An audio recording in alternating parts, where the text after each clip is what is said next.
وعنو wanaagsan dhageystayaasha qiimaha iyo qadarinta naga mudan ku soo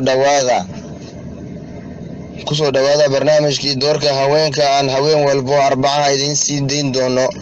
barnaamijka waa mid taxana ah caawa uuna ka sii xiisa badan yahay kuwii hore asagoo ku bixi doono afka mayga anagoo ka jawaabayno codsi nooga yimid dhageystayaasheena ku xiran warbaahinta Hayba News. si aan u gudo galno barnaamijka caawa waxaa marti inoogu ah stuudiyaheena magaalada Jidda halgamay weyn dhanka ururka haweenka isla markaana ah fanaanad qaali ah waa qaada isla markaa heesaha wadaniga iyo kuwa guwaawada leh waa walaashin binti macallin ku soo dhawo binti.